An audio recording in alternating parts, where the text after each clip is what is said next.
উসমান হাদির যে মৃত্যুকে কেন্দ্র করে একটি গোষ্ঠী আজকে ফায়দা লোটার চেষ্টা করছে। প্রিয় ভাইয়েরা আমার, আজকে আপনাদের কাছে প্রশ্ন করতে চাই, আজকে প্রথম আলো, ডেইলি স্টার, ছায়ানট, উদীচী, এদের কি অপরাধ? এরা কি কখনো অস্ত্র হাতে নিয়েছে?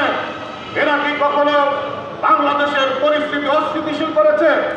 এরা বাংলাদেশের মুক্তিযুদ্ধের চেতনার আলোকে যে সংস্কৃতি, সেই সংস্কৃতিকে গড়ে তোলার একটি প্রতিষ্ঠান হিসেবে দাঁড়িয়েছে। আজকে ওই সাংবাদিকরা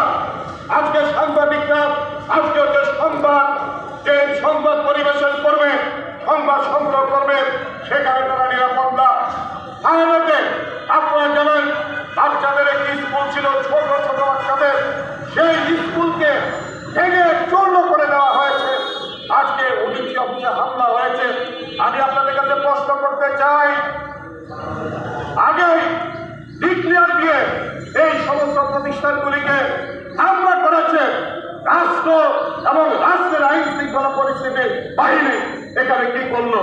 এটা তো অতর্কিত হামলা নয়, এটা ডিক্লেয়ার করা এই প্রতিষ্ঠানগুলিকে গুড়িয়ে দেবে।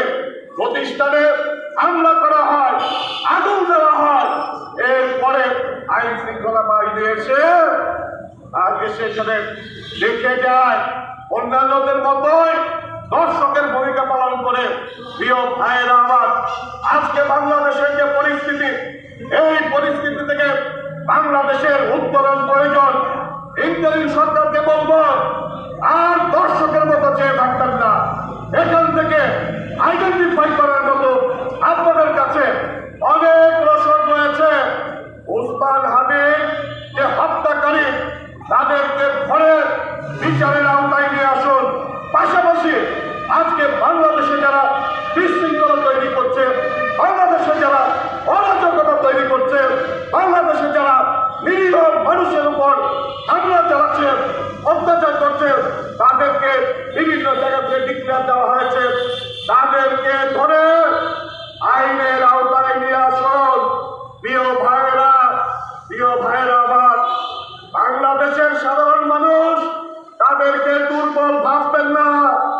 বাংলাদেশের সাধারণ মানুষ মুক্তিযুদ্ধের চেতনায় বাংলাদেশকে অগ্রসর করে দেওয়ার জন্য প্রতিজ্ঞাবদ্ধ, এবং বাংলাদেশের সাধারণ মানুষের দেয়ালে পিঠ থেকে গেলে আবার প্রয়োজনে গণ আন্দোলন হবে। সবাইকে ধন্যবাদ।